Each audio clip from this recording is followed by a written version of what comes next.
வணக்கம் நண்பர்களே! இன்னைக்கு நம்ம பேசப் போற விஷயம் கொஞ்சம் ஆச்சரியமாவும், அதே சமயம் யோசிக்க வைக்கிற மாதிரியும் இருக்கும். Welcome to Arima media.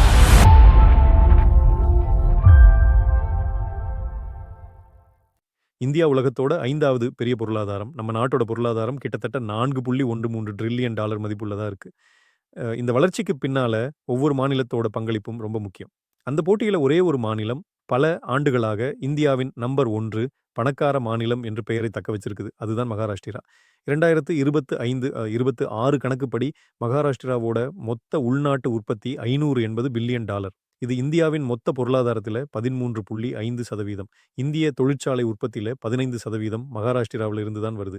கடந்த 25 ஆண்டுகளில் இந்தியாவுக்கு வந்த அந்நிய நேரடி முதலீட்டில 31% மகாராஷ்டிராவுக்குள்ளே தான். இதிலிருந்து அந்த மாநிலம் எவ்வளவு பொருளாதார ரீதியாக சக்தி வாய்ந்தது என்பதை காணலாம்.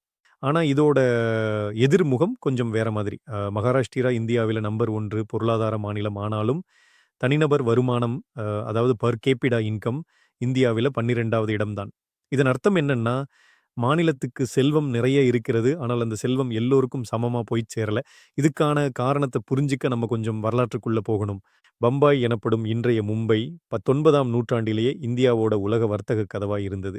1860களில் அமெரிக்க உள்நாட்டு போர் நடந்தபோது பருத்தி வர்த்தகம் தடைப்பட்டதால உலகத்தின் கவனம் இந்தியா பக்கம் திரும்பிச்சு. அப்போ பம்பாய் பருத்தி வர்த்தகத்தோட உலக மையமா மாறிச்சு. அந்த வர்த்தகத்தில கிடைத்த பணம் ஜவுளி தொழில்கள் உருவாக வழிவச்சது. அதனால பம்பாய் இந்தியாவின் நிதி மற்றும் வர்த்தக தலைநகரமா மாறிச்சு. சுதந்திரத்துக்குப் பிறகு 1960இல் மராத்தி பேசும் மக்களுக்காக மும்பையை தலைநகரமா வச்சு மகாராஷ்டிரா மாநிலம் உருவாக்கப்பட்டது. இதுவே இன்று வரைக்கும் அந்த மாநிலத்துக்கு மிகப்பெரிய பொருளாதார பலம். இப்போ மும்பை இந்தியாவின் நியூயார்க் மாதிரி நிதி இதயம்.